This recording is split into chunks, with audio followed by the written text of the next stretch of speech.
Good morning, everybody. Welcome to a lovely Wednesday morning here in Los Angeles. As you can tell by the sun reflected all over this room this morning, it is another bright, sunny day in Los Angeles. God help us all. It might be in the 90s by the time, I think in the high today. So it's going to be a nice, hot, sweaty day here in the Outlaw Nation for sure. So shorts might be coming out, maybe even sleeveless shirts, God help us all. But this morning it's still a little bit cold in here, so I've got the jacket on, the Adidas jacket on. Shout out to Adidas. People buy sweats, I buy Adidas. I've got a terrible obsession with those pants and with those jackets. That's maybe I should put that on my wish list. Going to be dropping that Amazon wish list a little bit later today. Thanks to a lot of my fans and followers. You all have been pushing me to drop that wish list on the social media. And if people want to get anything for the Outlaw Nation or for me, it's on there. I'm weird about it, but it's going to go up today, later on today.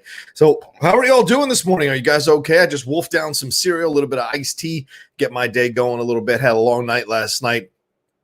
Stayed up working on some other things after. I had a fantastic episode of the Outlaw Nation last night with the lovely Danny Fernandez. I hope you all were able to watch that one. She was incredible last night. We had such a great conversation about her writing, about her series, the Netflix series that she is working on, which is called Girls on the Bus.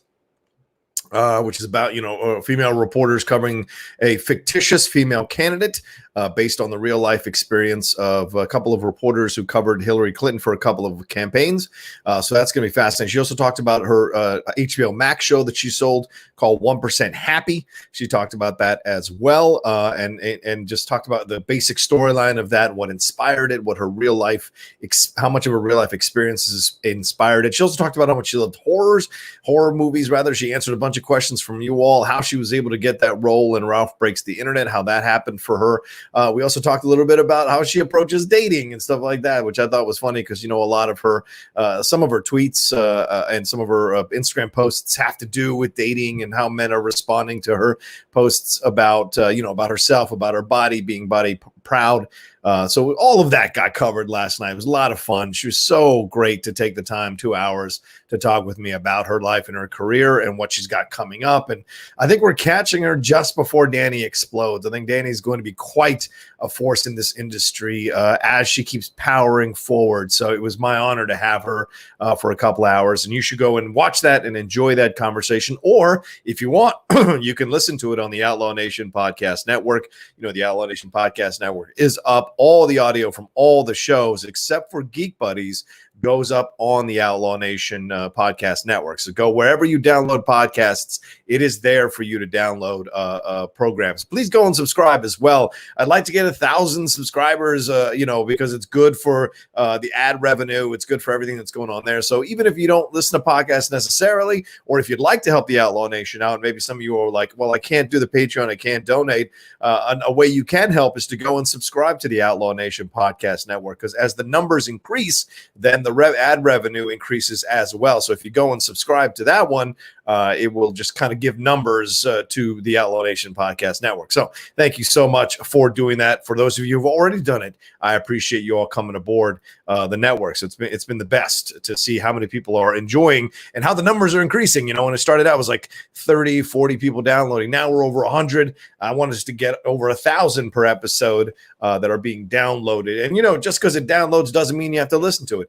Download it, and you can just delete it off your phone or delete it off your computer if you don't want to listen to it. But subscribing to it is what's really important for the Outlaw Nation and for building the reputation and the look of it. So thank you so much. And speaking of subscribing, if you haven't subscribed to the Outlaw Nation channel, please do so as well. It's right below you right there. Hit that subscribe button. I want to give some love to people who subscribed over the last few hours. James Payne, Old Snake 167, Dylan Bachillin, and Akeem Cruz TV all signed up in the last few hours, and Brian Molina as well have subscribed to the Outlaw Nation channel. So if you are thinking of subscribing, please do so now. That'd be great. Of course, we got about 50 of you all in here. Please swing that cursor button, hit that like button. About 29 likes right now. Let's get it up to 100 likes as soon as we can. And if there's nothing else, is there anything else I need to be plugging on this? All right, well, let's say hi to everybody who's hanging out with us. MK Songbird, what's going on? Haskell, good to see you. Ben Rayner, hello, sir. Andrew G, what's up? What's up? What's up? Anthony Villanueva, good morning. Sarah Ali, Tom Cruise equals legend. I agree, Sarah. Absolutely. You'll find a Tom Cruise loving zone here. Let's see. Rick Samoris, what's up? Good to see you again. Sorry, it's a little slow, the cursor here. Matt Marceau, good morning. Yes, good to see you. Vanya Kostiak, good to see you as well. Big Chuck, whoop, whoop. What's going down? Matthew Hannon, hello. Michael T. Ronnie Padilla. Oh, yeah, there's Jake Yacovetta telling you people to don't forget to hit that like button, the share button, and subscribe button. Listen, I got to apologize to Jake Yacovetta. I didn't send the stories in time, and Jake was having to do a thumbnail late at night, so that was on me. Jake, I'll do better. I apologize. I got a lot going on. Sometimes things slip through the cracks in my mind, and I need to be better about it. I always appreciate you helping out, moderating, and putting up and doing the thumbnails for every episode of the Outlaw Nation. Reagan Loving is in here as well. Bring on the sleeveless shirt weather. Raining up here north of Vancouver. I'd love to see the rain. Business Rocha, hashtag says Cameron Hainsworth. Good to see you.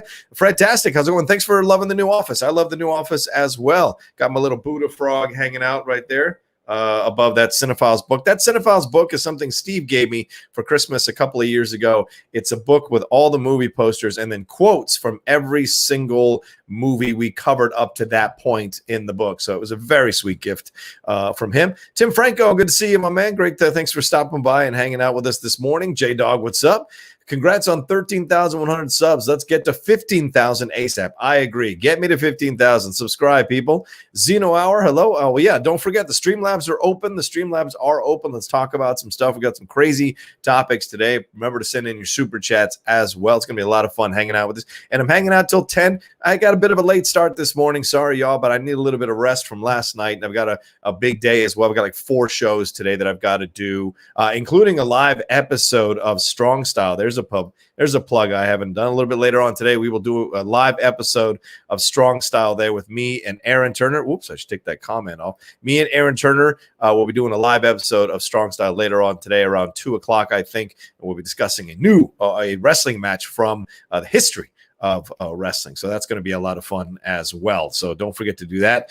Plus, I've got a couple of interviews later on today. One with Ben Bateman for his new show, Nerd in Suits, and another one with Billy Business. Billy Business has asked me to come on to be his guest for a conversation about Transformers. Hoo-ah! So that's going to be a lot of fun. I can't wait to do that as well. Let's see who else we got in here. Randall Tan, good to see you. Hail to the Outlaw King. Hail to you, man. Thank you for coming back to join the nation. He said he's been busy with work. He hadn't watched live in quite some time. Oh, Aaron Turner. Yes, Aaron Turner will be. Yeah, Aaron. What time are we doing this thing? Tell the people what match we got today, Aaron. What match do we have today? Tell the people. Tell the people. Lou Hiep fan says, hoping for 20K subs soon. Keep on hustling. Absolutely. Mr. Ang, good morning. Uncanny Nerdverse, hello. Let's see. Luis Macias, buenos días. Ya llegaste, amigo. Ya también. Vamos a ver. Con la Dani Fernández anoche, tienes que escuchar. Increíble ella. Matthew Hanan, good to see you. Let's see. Queen George Jim, good morning. Movie Screen Knows. I haven't seen Movie Screen Knows before. Here in Holland, finally some good news involving getting back to normal with theaters opening again. Okay, cool. The theaters are opening again, but be careful, man. Be very careful. Hope everything goes well. Hope there's no incidents. Hope people don't get this virus contracted or get contracted with this virus. So please be careful. Fredtastic. Hey, Jay Rocha, what is your favorite movie quote ever? Oh, very difficult. Very difficult. Yeah, this is what we're doing today live. 2 o'clock live, Rey Mysterio versus Eddie Guerrero from Halloween Havoc 97. If you want to get on the show, come and join us. I'll be doing the putting up the StreamYard link and the YouTube link right after the show is done. So definitely come join us live at 2 o'clock today for that. Rey Mysterio versus Eddie Guerrero. Oh, and also I'm recording Geek Buddies, which will be dropping tomorrow. So a full day of shows. That's why I need a little bit of rest before we start the show. And speaking of the start of the show, let's get into it. All right. Our first topic today, and how can it not be our first topic today, is the man, the myth, the legend, Nicolas Cage as the Tiger King. Speaking of a man, myth, and legend, I mean, in his own inimitable way, the Tiger King is a man, a myth, and a legend. This is coming to us from Joe Otterson and Justin Kroll of Variety. They're reporting that Nicolas Cage has signed on, not in talks, signed on to play Joe Exotic in a scripted series from Dan Lagana. Some of you may know Dan Lagana as the showrunner for American Vandal. A lot of people enjoyed American Vandal on Netflix. Also, Paul Young will be involved in this as well. The series is based on Leif Rigstad's Texas Monthly article, Joe Exotic, A Dark Journey into the World of a Man Gone Wild. It is set to run for 8 episodes. It's being produced by Imagine Television Studios and CBS TV Studios. By the way, they optioned this article in June of 2019. Let that sink in June of 2019. You know, people talk about Deep Impact. People talk about Armageddon. People talk about 2 Capote films. But apparently the Tiger King thing was something that maybe industry insiders had a bit of an angle on, because also that Carol Baskin series, which I'll reference in just a second, was also optioned before the Netflix documentary came out. So it's very interesting stuff. Imagine's Brian Grazer and Sammy Kim Falvey will executive produce. The story centers around Joe Exotic, an eccentric exotic zookeeper in Oklahoma who fights to keep his park even at the risk of losing his sanity. The series will live in the lion's den with Joe, explore how he became Joe Exotic and how he lost himself to a character of his own creation. Crazy stuff there. I mean, can you think of anyone better than Nicolas Cage to play this part? I know Brad Pitt was mentioned, David Spade was mentioned, the Joe Dirt stuff. Certainly that's what Joe Exotic mentioned from prison. But hey, you don't get to choose who plays you from prison. Sorry, that isn't how it works in our society. So shout out to this genius casting from CBS Television Studios.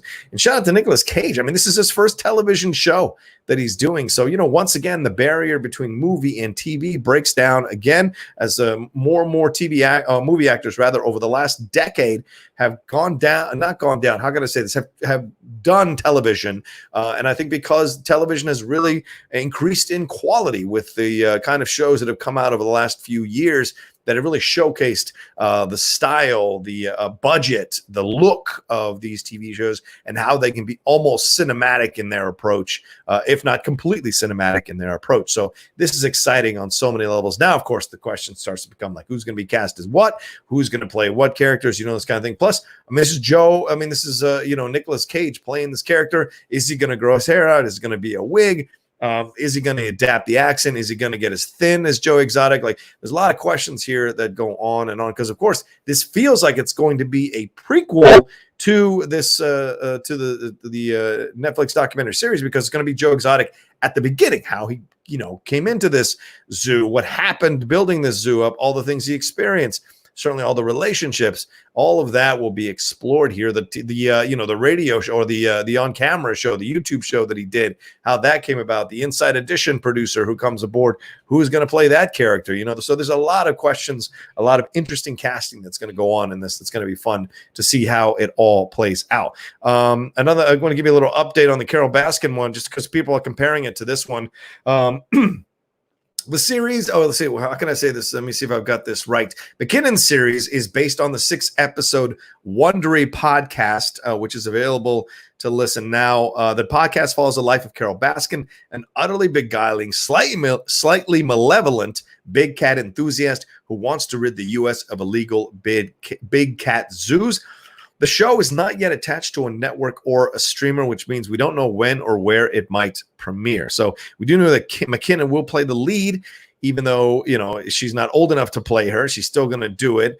And it'll be fun. I mean, this is McKinnon. McKinnon is so great at creating these characters. Let me see what else. The reason this one is kind of people are talking about this with the Nicolas Cage one a little bit more than Kate McKinnon's one is Kate McKinnon's one is still seeking a writer.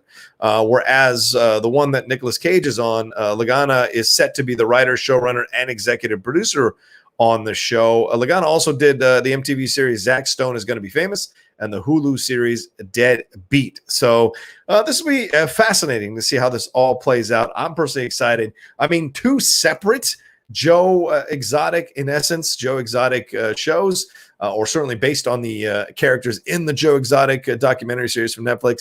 You've got Carol Baskin now on her own thing. You've got Joe Exotic. And so I guess both of these shows are going to essentially be, or movies are going to essentially be kind of like prequels. We get to dive into these characters a bit more, see their interactions with other people a bit more, get to know more about them as well. So fascinating stuff. Joe Exotic Stephen, even from prison, Joe Exotic is affecting the world and unsettling us all from top to bottom. So we shall see. We shall see. Let's see. Got any Streamlabs or Super Chats? Just want to check real quick. See if anybody's got any questions about Joe Exotic or about Nicolas Cage playing this character. See, just refreshing it right now. Let's see. Blah blah blue bleebity blubs blue blah. All right, cool. And then let's jump back into the StreamYard. Yeah, all right, cool. Just want to make sure. Yeah, he did do the. Tim Franco says, hold on. Tim Franco says, I left Tiger King incredibly upset at the treatment of the animals. Dude executed 5 healthy tigers for space and executed this lady's horse to feed his tigers because he could barely feed them. Yeah, sure. That's according to the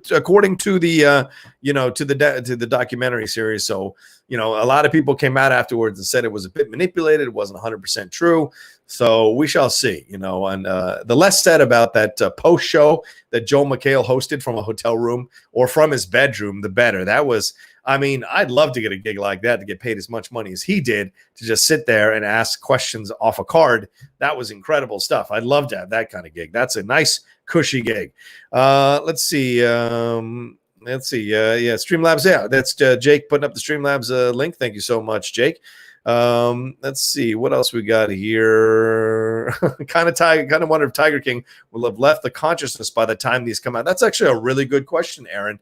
Will the interest in Tiger King have waned by the time these ones come out? We shall see, because of course the Kate McKinnon one is dragging a little bit because it doesn't even have a writer yet. So they still got to get a writer, put this thing together, put the casting together, set the production up, and with the COVID-19 kind of delays and shutdowns, that will take some time to get both of these series shot, and then post-production and then put up. So we'll see if the interest in this thing wins. And also, we don't know what Joe Exotic is going to do in prison, right? There could be something here where something even more negative comes out, or even more negative about Carol Baskin comes out. And then the question is, do I really want to see these people? Now I don't like them. Now I don't. It's like there was one extra fact too many that pushed them over the line for me, and I really don't have any interest in seeing what they're up to or what they like. We're always like one comment or one instance away from people turning off this kind of stuff, because they come close to the line and we're fascinated by them. But once they cross that line more than once, we start to turn off on them. The cancel culture starts to come into the equation at that point. So we shall see. But exciting stuff to have Nicolas Cage jumping into something like this. Literally into a cage. I love the idea of it. All right, I got about 79 of y'all watching me. Please hit that like button. Get us up over 100 likes as quickly as you can. Swing that cursor button over. Hit that like button. Give us some love here on the Outlaw Nation. We shall see if this is Cage's comeback, Vanja. We shall see. I don't even know that Cage needs a comeback. Do you guys think he needs a comeback? Nicolas Cage is Nicolas Cage. Is he ever going to need a comeback? We know exactly what we get from Nicolas Cage. He's an Oscar-winning actor. He's an A-list actor when he wants to be an A-list actor. He does like to work, though, so he'll take all kinds of movies just to kind of pass the time. My man digs that kind of stuff. You meet his quote. He likes your script. He's going to be in your film. So there's a lot of them that have gone straight to DVD, I know, or straight to streaming. That's fine for him because he's still getting paid one way or the other. So that's a positive overall for him. Here we go. Jake, thank you so much for putting this in. You can support the Outlaw Nation and me at my Patreon there, www.patreon.com/John Rocha. Got a lot of stuff going on there today. We got a little bit later on today. We're going to have the Discord hangout for everybody who donates or who supports rather the Outlaw Nation at $5 and above. You get to hang out with me for an hour. We talk about whatever we want to talk about, whatever you guys want to talk about. Kind of prepare stuff for the upcoming patron shows as well. We've been working that out with my fellow patrons, just discussing what shows they think works for the Outlaw Nation. There have been obviously the Criterion Corner one has been discussed. We've also discussed the possibility of a debate show here on the Outlaw Nation. That'd be fun between the patrons, just the patrons debating a hot take, and they don't know what side they're on of a subject or a topic until the show starts. So that could be fun as well. The couple other shows have been kicked around that have been fun to consider. And of course, just to throw something else in there, I am on Twitch now. The Outlaw Nation is on Twitch. The Outlaw Nation, all lowercase. Go over there. Follow me on Twitch. going to be starting doing some live streams. Got a show coming up called Rocha Unfiltered, and exactly that's the title, and that's exactly what you're going to get. If you think I'm a little more restrained in some of my shows now, Rocha Unfiltered will be my conversations about everything. Could be anything at all. Politics, gender issues, movies, TV, sports, pro wrestling, entertainment, fashion, whatever I'm in the mood to talk about, weird baby names, whatever I'm in the mood to talk about, that's what we're going to talk about on Rocha Unfiltered. So it'll be on Twitch, and that'll be coming up soon. And of course, maybe I'll do some DJing. I mean, why does Kaiser and Dorina and Ben get to own the DJ corner? Come on. I'll jump on there maybe and DJ for an hour on there as well once I figure that out. So we shall see. We shall see. Let's see. All right. Thank you, everyone, for watching this morning. Let's jump into. Let me take a drink real quick, and we'll jump into our next topic. All right, and our next topic today is where is he? Where is he? Where is the beautiful, beautiful man that he is? Where did I put it? Did I not put it up here? Oh, hold on, guys. Let me bring it up real quick. I thought for sure I had put it up here. Let's see. Where did I put that picture? I thought for sure I had transferred it over. Did I not transfer it over? Oh, man, I didn't transfer it over. Okay, well, the next conversation we're going to have, you know what? I can't do it without having the picture. I need the picture. So I am going to find this thing for us to talk about because it's only fair. Let me bring it up real quick. Let me bring up the images. There it is. Let me save it.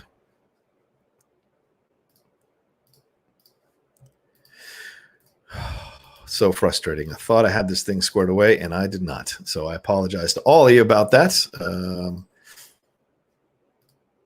Let's see. Paste, match style. Okay, and you get to see behind the scenes of this thing. That's for damn sure. All right, and let me bring this up here. Let's see if I've got it. Do I got it? There he is. All right. Finally. I apologize, y'all. Let's get into the second subject, and that is Tom Cruise is in space. For God's sakes, Tom Cruise and Elon Musk are coming together according to NASA. That's right. NASA, of all people or all organizations, is talking about this. They have confirmed that Tom Cruise's newest film will be aboard the ISS. That's the International Space Station. Yes, you heard that. Tom Cruise is legitimately shooting a film in space. My God, we have crossed the Rubicon. It's incredible to hear this. He's got to shoot Mission Impossible 7 and 8, which of course are delayed right now because of COVID and the coronavirus shutdowns and delays. But this film is, they're working out the specifics right now. And it's going to be an action film that will be shot in space. Like I said, he'll be working in conjunction with Elon Musk's SpaceX program, as well as NASA. They haven't revealed what the film's going to be about, what the storyline, what the plot line, why he's on the ISS, or anything like that. And of course, it's going to take a little bit of time to get this thing going, as I said. But this was confirmed by Jim Bridenstine in a tweet here. Let me bring up the tweet. He says, NASA is excited to work with Tom Cruise on a film aboard the space station. We need popular media to inspire a new generation of engineers and scientists to make NASA's ambitious plans a reality. So this is very, very interesting because what are we talking about here? I thought initially this is going to be a documentary and Tom Cruise will be up there. And of course, why not fly Tom Cruise up to the International Space Station, have him shoot a documentary or something or some kind of a NASA, pro NASA film? Why not have him be a part of it? No, they're talking about actually shooting an action film in space. I mean, a lot of us joked, I tweeted this out, a lot of us joked that for the next Mission Impossible, to top the stunts that he's already done in that film, in that series rather, he'd have to go into space. And damn if Tom Cruise isn't going into space. Incredible. Who else would you want to send into space for a action film but Tom Cruise, for God's sakes? I mean, this is just incredible to think about, that this is now legitimately flying an actor into space. Initially, in essence, the actor becomes a pseudo astronaut to be flown into space to shoot in the space. And this is so dangerous, right? How can you moderate what dangers may come in space while you're shooting, right? And then you got to fly up the production crew, don't you? You have to fly up a production crew as well. So all of this is just beyond the realm of insanity to think about, because so many things have to go right for this to work, and only one or two things have to go wrong for something dangerous to happen, or something possibly tragic to happen. A production crew guy could trip on something and cut the cord on something in the air hose, or God knows what they're using, or someone hits the wrong button, and next thing the decompression or the air issues come into this to play, or oxygen issues come into play. All of this is just incredible to think about. But who else but Tom Cruise? I mean, the guy's got balls the size of planets. So why wouldn't he try and do something like this? And in some strange way, I totally respect and admire him for doing so, because, I mean, he's pushing the envelope, and that's what you got to do to stay relevant in Hollywood, stay on people's minds, stay on the tongues of people's mouths, to be spoken about and talked about, as a film star. And everyone says he's the last superstar, last film star that we have, or movie star rather, that we have. So why not do this? Why not push it out to the nth degree? And of course, this helps out two other entities. NASA gets a lot of attention for this as well, and so does Elon Musk. And of course, Elon Musk is well known by everybody, but the SpaceX situation, the program there, gets highlighted in this combination of people. I want to give you a little bit of information about the ISS. It has been in orbit now for over 2 decades and has been occupied for 19 years. That's a long time. It's a joint project between the space agencies of the United States, Canada, Japan, Russia, and Europe in low orbits. So that's the basic gist of the International Space Station. They do a lot of experiments. They do a lot of monitoring, a lot of reporting back. And it is, as we said, it's a combo of countries here: United States and Canada, of course, then Japan, Russia, and some of the countries in Europe as well are involved in this. So is this a publicity stunt, or is this a real thing? A lot of people are asking themselves, because Lord knows Elon Musk loves a publicity stunt. Of course, he just, he's together with this Canadian singer-songwriter Grimes. They just had a baby themselves, which, the newborn son, he's posted pictures of him holding the child, and then, named the child this weird name. They did XAEA12 Musk, and Grimes, whose real name is Claire Elise Boucher. She actually explained what those symbols in the child's name mean. You thought Apple was too far. Now we've got something like this. She explains it in a tweet. Let me bring up that tweet from her. She says, X, the unknown variable, AE, my elven spelling of AI, love and or artificial intelligence. Yeah, right there, I'm already out. I mean, if you're naming your baby after artificial intelligence, we're all doomed. A-12 is a precursor to SR-17, our favorite aircraft. No weapons, no defenses, just speed. Great in battle, but non-violent. Okay. And then A equals the Archangel, my favorite song. And the X and the thing are Metal Rat. So, there it is. That's why they named the child the name that they did. Very interesting stuff between these two people. I don't know. It's a very strange world nowadays, and maybe I sound like an old man talking about this, but this kind of stuff is just way out there. It excites me. It interests me. So in that way, I'm curious to see what's going to happen. I'm intrigued to see what's going to happen. And I want this to work out. But you've got Elon Musk. You've got Tom Cruise. These are two very strong egos.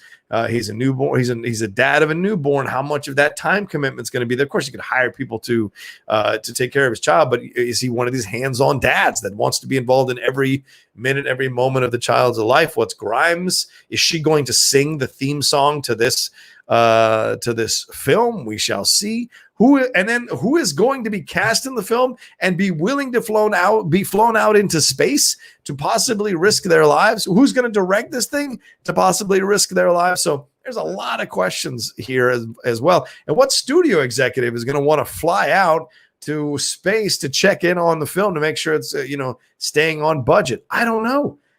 This is massive. And NASA getting involved is very interesting as well. Is this a full-on publicity stunt for them? So just strange stuff and strange days for sure all around in this situation. Let's see what some of y'all, let's see, a lot of comments were rolling in here. Let's see. Let's see what you all think. Lots of awesome. Oh, yeah. We'll talk about that in just a second, actually. Yeah. I'm convinced Elon Musk is a real life Bond villain. Just wait. LOL. That's very funny. I agree. Maybe it is. Maybe he's gonna kill Tom Cruise. Wouldn't that be crazy?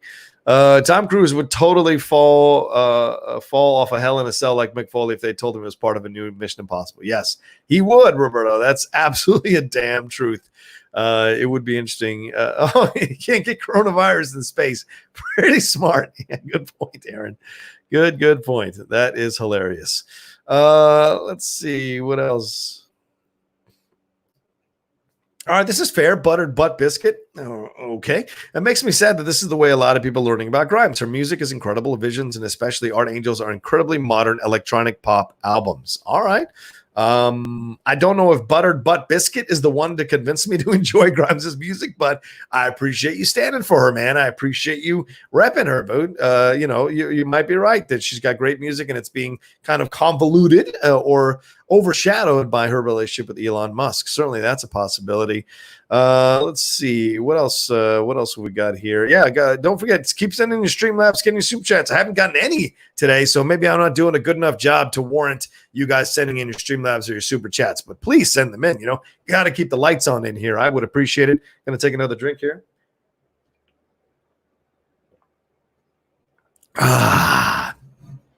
Yeah, Elon Musk does have 6 kids in total. He has a couple of twins as well from the previous marriage. So it'd be interesting. Jordan Vogt Roberts would direct the hell out of whatever this is and is crazy enough. Very, very true. I don't disagree with that statement there, Aaron, for sure. It's nutty. It's absolutely nutty. Let's see. Someone else brought something up that I want to talk about.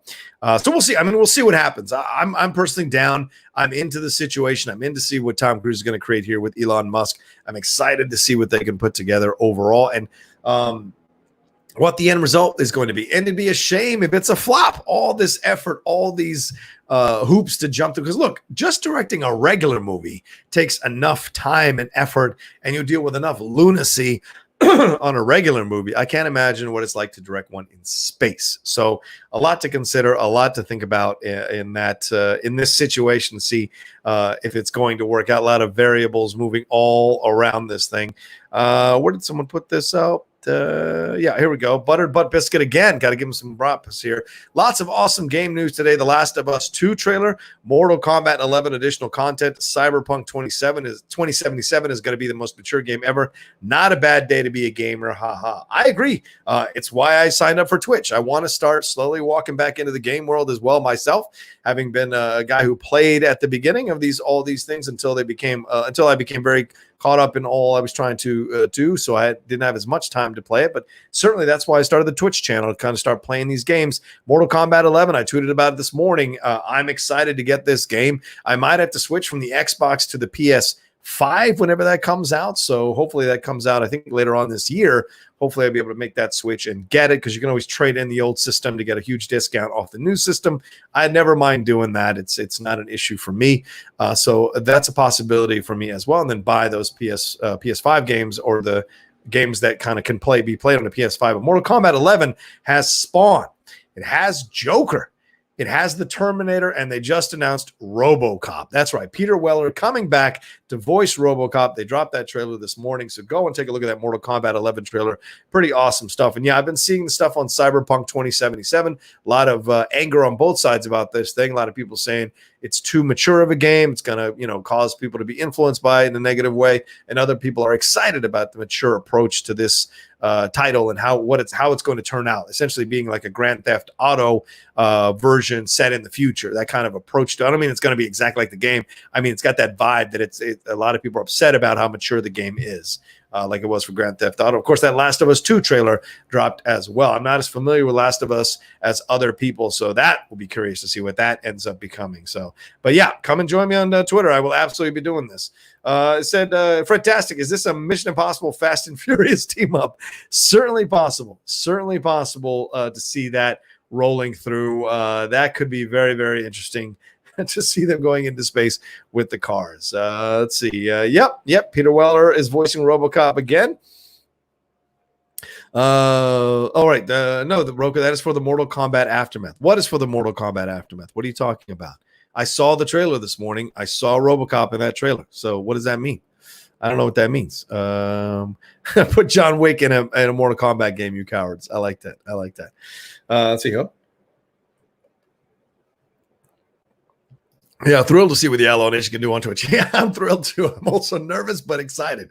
What does Owen Wilson say? 98% excited, 2% scared, or is it 98% scared, 2% excited? Either way, I'm down no matter what the percentages are. So I'm curious to see what that's all about. All right, let's move into our last story here. We've got to wrap up in the next 23, 24 minutes. And this is the big story I want to talk about. Big time, because this is one that I have, you get these occasional situations that happen on films, and there's so much drama around the production of a film that it becomes legendary for the drama around the production of a film. And rarely does that result in a good movie. Apocalypse Now is that exception to the rule, where there was so much drama involved, so much stories that trickled out that were like, it made you think this film was just going to be an absolute utter wreck. And it turns out to be incredible. It's one of my top 10 favorite films ever, Apocalypse Now. And if you haven't gotten the 4K version, you need to get the 4K version. It is beautiful to watch and to look at and to experience again. Apparently there's a 4K Citizen Kane that came out. Is that correct? I got to get in touch with people over at the home entertainment places of these studios and get some of these movies sent to me so I can enjoy it. Citizen Kane being my favorite film. But anyway, most of the time it's like Island of Dr. Moreau, which is, an absolute utter train wreck, where a documentary is made about what happened with the director, Richard Stanley, and what happened with that whole production, and the, the diva nature of everything, and executives getting involved, and, cost overruns, studio executives being pissed about the first cut. All of that usually kind of signals a terrible film. And another example of that is Fantastic Four, the most recent one from director Josh Trank. Trank gave a really open interview on Polygon. If you haven't read this on Polygon, it is absolutely a entrancing read. Shout out to the writer on that, Matt Patches over there at Polygon wrote this thing. It is long, it is extensive, and I can't go into everything, but the things that jumped out at me I want to talk about. And he's doing this because he's about to release Capone, this film with Tom Hardy, where he is playing Al Capone at the end in prison, and supposedly has buried, I think, $2 million somewhere, and he's in the throes of syphilis, and so people don't know if he's faking his mental instability, or if he's so that he can hide the location of that money, or if he's actually mentally unstable and there's no money at all. So very interesting film. Like that Tom Hardy kind of thing on Al Capone. I saw the trailer. Really weird trailer. But certainly you want to see Tom Hardy. Tom Hardy's such a phenomenal actor. How can you deny getting a chance to watch him in that role?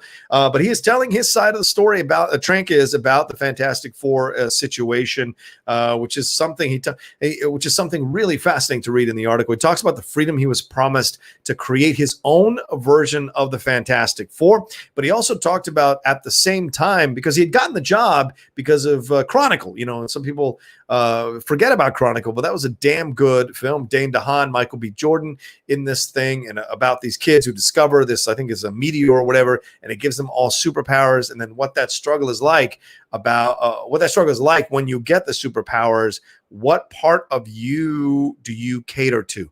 The temptation to be able to do anything you want to do, and essentially kind of be a little bit evil, or to use the powers for good. So these three kids that stumble upon it, they get these powers, and then they end up like, one of them turns evil, Dane DeHaan does, and then they have to like fight each other in the throughout the movie, and it's fantastic, and it's a brutal awesome ending to that film. But anyway, he got the Fantastic Four gig off of that film. But he talks in the article about the struggles he was going through at the time with being famous for directing that movie. Because this is something also to think about. How many of these people who direct these movies or are in these movies are really prepared for fame? I know we want to, kind of be derisive about it and say to them, oh, you should have known there's so many actors that came before you or directors that came before you that became famous.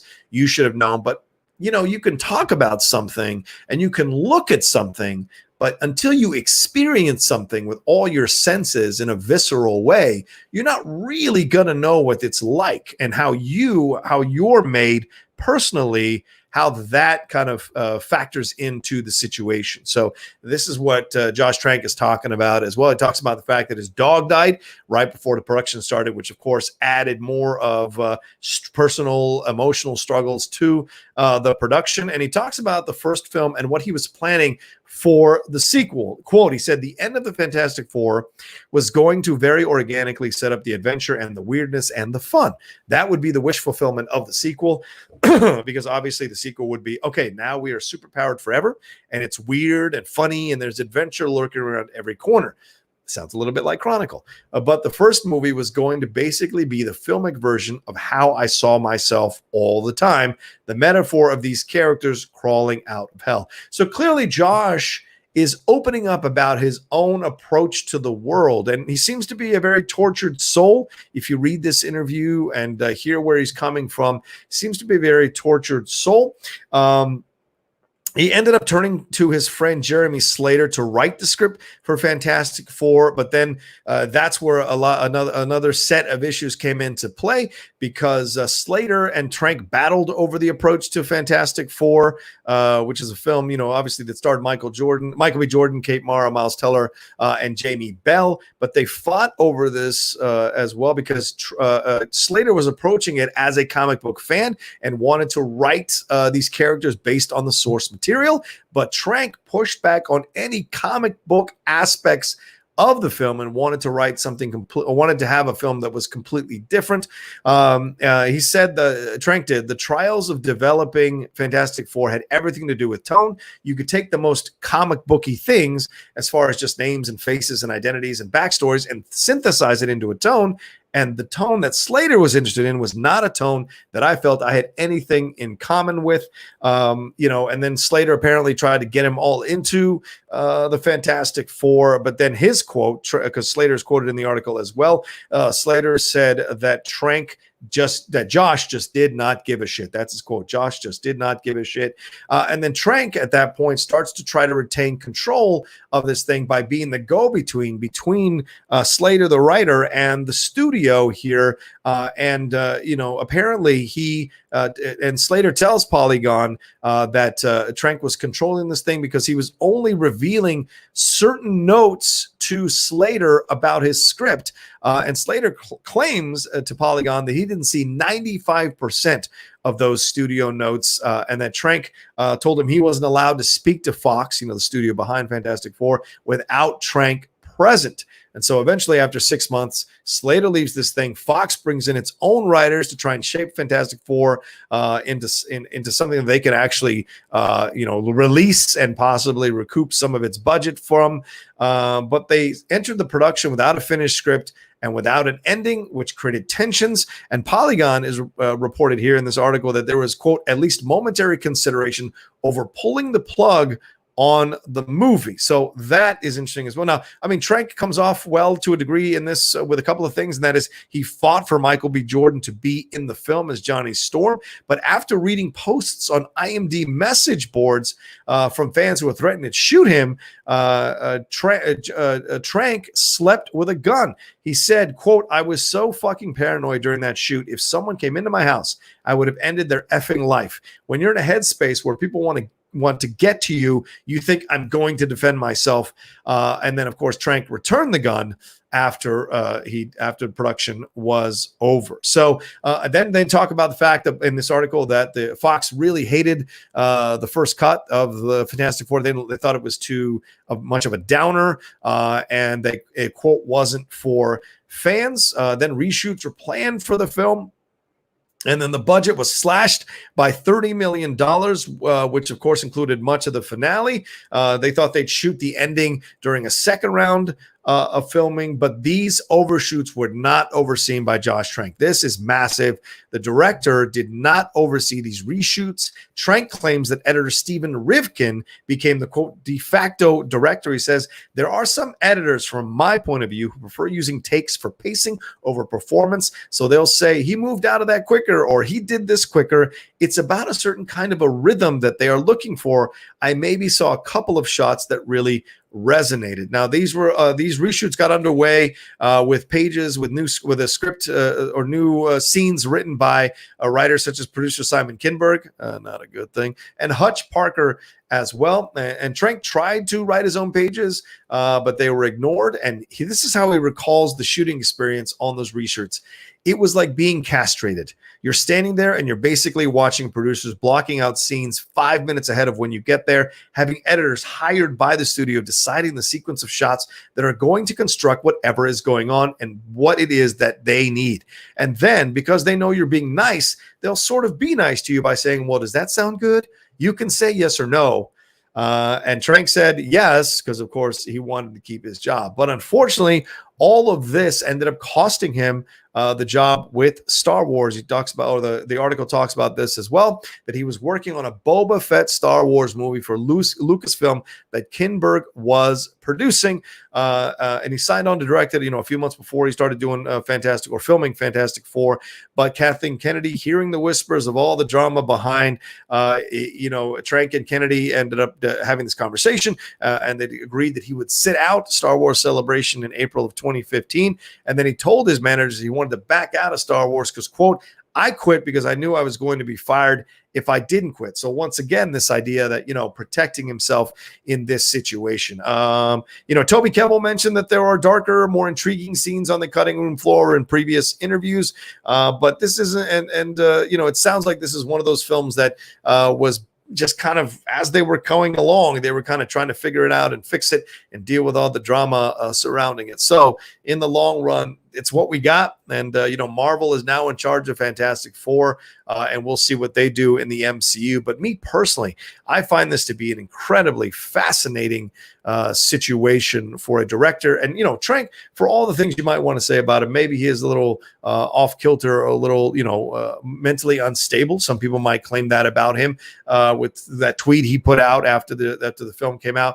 But he's being open and honest from his point of view. And I think that has to be respected and factored into wherever you look at, however you look at this situation, because you can't tell me that it's an anomaly that somehow executives and producers get involved and start messing with the director's vision. Lord knows that Snyder Cut thing is a whole extension of that. But how many stories have we read or seen over the years of directors claiming that executives come in and want to change things around because they want to, they think that's the way that the audience is going to come to this thing and make money. Sometimes they're right. Sometimes they're wrong. Certainly Kathleen Kennedy coming into Rogue One and making the adjustments she made, I think ended up with a picture that did make money. I personally would like to have seen the original Rogue One that was darker and more gritty and more real. And maybe down the road, we will get a gritty, more realistic Star Wars. Certainly Mandalorian comes close, but I'd like to see that on the big screen as well. But so this is fascinating to think about. Josh Trank talking, like revealing the behind the scenes stuff, revealing the fact, and the article itself doesn't necessarily fall on Trank's side. It tries to present all sides, which I appreciate. Matt Patch is doing a fantastic job with this as well, talking about the his coming in between Slater and the studio, his telling Slater, you can't meet with Fox alone because this is Trank trying to control the situation. So as much as he may claim that he was going through trauma and going through all this stuff, he was also aware enough and with it enough to want to control the situation. And maybe this just kind of played on his feelings of paranoia, his feelings of being, kind of a person that people want to take advantage of. Maybe he has that built into his psychological makeup. So this kind of checked all those boxes and sent him down that road easily, because this is not an easy situation to navigate or to overcome or to kind of come out with a good product in the end. And I will say this: the first hour of that Fantastic Four movie, and that may be mostly Josh Trank stuff, is good. I think it's a good setup. And then somewhere along the way, around that hour mark or a little bit before, it just absolutely swan dives off a 75-foot cliff into 4 feet of water. It is just like bad, bad, bad all the way to the end there. And the shame of it is you waste really good performances from Michael B. Jordan, from Kate Mara, from Miles Teller, from Jamie Bell, and from Reg E. Cathy, who was a nice, interesting approach to the Fantastic Four. So basically what you had here was Trank's approach to it was he wanted to make it more realistic. He wanted to make it more kind of like, I don't know, ground-based approach to Fantastic Four. And it sounds like Slater, the writer there, was trying to make it more based on the comics themselves. So put it out into space, get the spaceship, get the arrays, all of that involved in this. And of course, Toby Kebbell played Dr. Doom, who I referenced earlier. And that Dr. Doom wasn't, wasn't as well fleshed out as I would have liked to have seen myself personally. So a lot to consider, a lot to factor into this situation that I don't know that Josh Trank has given us an insight into, but also the article gives us an insight to this situation. So it's very fascinating, absolutely fascinating to consider. Because I mean, I don't think you can. John, I want to praise you, but I hope you get to Hollywood for us. You're the man. What is to you hope I don't get to Hollywood? Is that what this is that what that's all about? I don't know what that means. Bros, ladies and gentlemen, I will never be to Hollywood. Hollywood is that's never going to happen in my life. So all right, it's got some Streamlabs to roll through. We got about 8 minutes, so let me run through these real quick. Jake Jacobetta says, just popping the cherry on the Streamlabs today. Thank you, Jake. I appreciate that, my man. Andrew G says, I like the Josh Trank article as Fantastic Four is a guilty pleasure. I know it's not great, but I always thought it was an interesting take to go more sci-fi and serious, which of course is what Trank was trying to do, as opposed to Slater possibly wanting to make it more comic booky.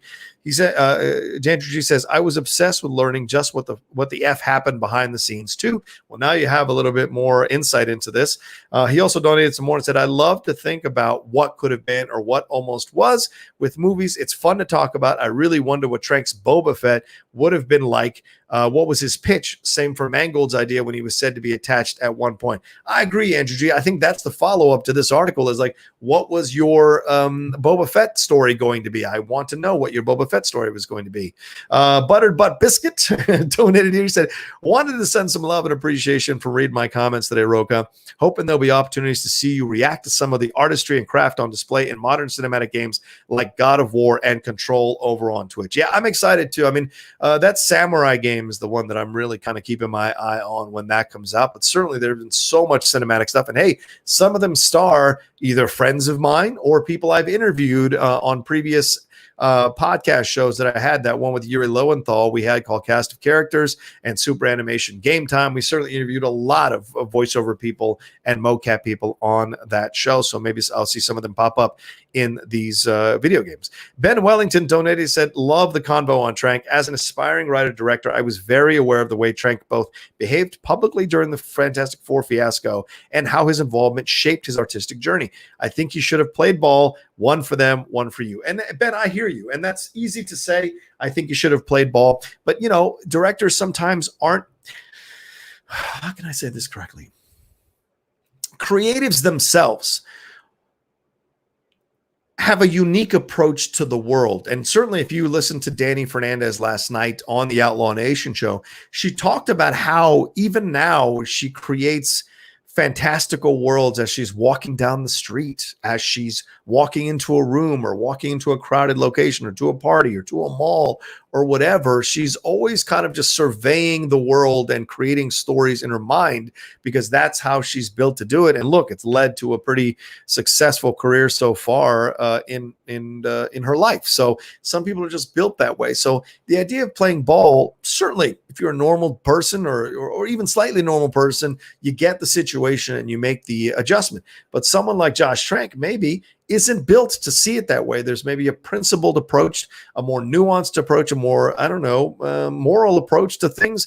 And when things start to go out of control, he reverts this idea of paranoia or, wanting to get control back of the situation so he can function within it. So I hear your point. Absolutely. I feel the same way. Lord knows I've had to take one for the team and play ball in other situations in my life. So I get it. But overall, this, not everyone is built that way. Not everyone has that gear that can do it. And it may seem easy to you, but to them, it seems as foreign as going out into space to be in a film. So just a little bit of perspective there. Andrew G, I agree that the first half of Fantastic Four is actually pretty good. Then at the halfway mark, it turns into a totally different movie. It's crazy. That's right. Exactly. It's a mess. And I love it for that, that it's this crazy what the F happened movie. Yeah, I hear you. Like I said, the first hour, absolutely interesting what he's dealing with. And I remember sitting in the theater with my fellow geek buddies. So I went with Mike Vogel and I went with Shannon McClung. We were sitting at that movie theater, and when the thing turned, I turned to both of them and go, what the F just happened? What is happening right now? Because the first hour, I didn't understand all the negative reviews. I really was like, is there something wrong with me that I'm enjoying this and other reviews have been so negative about it? And then that turn happened. And when the turn happened, you're just like, I don't know why this was done.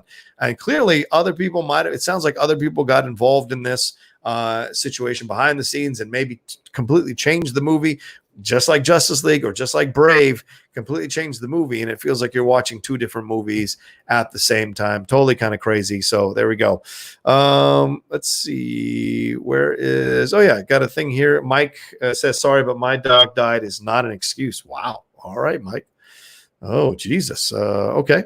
Do you have a dog, Mike? Have you lost a dog that has been your companion for many, many years? Because I would say that it does have something to do with it. Oh, Blurred Girl, you watching? Thank you, Blurred. I appreciate you watching. What's up? She said about, I think this is back to Elon Musk's kid. He's going to get his ass kicked in school. I love how you think he's going to go to a regular school. Please. That kid is going to be homeschool on a planet somewhere in a rotating space station. There's no way that kid is going to a regular school. But thanks for stopping in. I appreciate Blur Girl. Thank you so much. Let's see. I'm about to wrap up here in 3 minutes because we got to get to SCN Live. Got over 128 of y'all in here, but I don't have over 100 likes. Please swing that cursor button over. Give it a like. Would love it if you guys gave it a like. Get me over 100 likes as I wrap up here over 3 minutes. All right. Let's see. Yeah, exactly. I think that, there's Tim saying that the dog died excuse is a dumbass comment, and I agree. I agree that people who love their pets, when they lose their pets, can go through quite a traumatic experience recovering from that, and so that does factor into it. This isn't my dog ate my homework. This is my companion for 10, 12, 15 years has passed, and there's a massive hole in my life because dogs are incredible at bringing people back to a place of peace and comfort. All right. Thank you all so much for watching this episode of Outlaw Nation. I got to wrap it up here. As I said, please swing that cursor button over, hit that like. Got to 88 likes. Get me over to 100 as I wrap up here. Follow me on at the Rocha Says right there down below on social media, on Twitter and on Instagram. On Instagram, trying to get above that 20,000 mark, and on Twitter, trying to get above the 35,000 mark. I'm up to around 18 on Twitter, up to around 33, I think. On 33 on Twitter, 18 on Instagram. So get me, subscribe or follow me there if you haven't. And of course on Twitch, the Outlaw Nation, all lowercase, one word. Follow me there as well for streams that are coming soon. The Patreon, this side, the Patreon down below. Yeah, this way. There we go. www.patreon.com/John Rocha. Get involved there. See all the multiple tiers. See if anything works for you. As I said later on today, the $5 tier will be on the Discord talking about a bunch of stuff. The $7 tier tomorrow on camera on Blue Jeans, having a great conversation there as well about the Outlaw Nation and what we want to do, and then hearing what you think about things. We had Battle Over Hot Takes last week, which was a lot of fun as well. So it's certainly an experience for sure. And then, of course, don't forget later on today at 2 p.m. Pacific time live, Aaron Turner and I are going to be talking about Rey Mysterio versus Eddie Guerrero, a classic, fantastic match between two phenomenal wrestlers. We're breaking it all down and maybe talking a little bit of wrestling news as well. Is that it? Oh, yeah. And then subscribe to the channel down below. Please subscribe to the Outlaw Nation. Let's start marching towards that 15,000 mark, getting towards the 20,000 mark as well. And I think that's, and the Outlaw Nation Podcast Network, go subscribe there. As I just said, this episode will be up later on tonight for people to listen to as well, and maybe catch up on anything they might have missed. All right, that's it for me. Much love to you all, and go over to SCN Live and enjoy them there, and we'll talk to you next time on the Outlaw Nation Network and on the mornings with the Outlaw. Take care until then.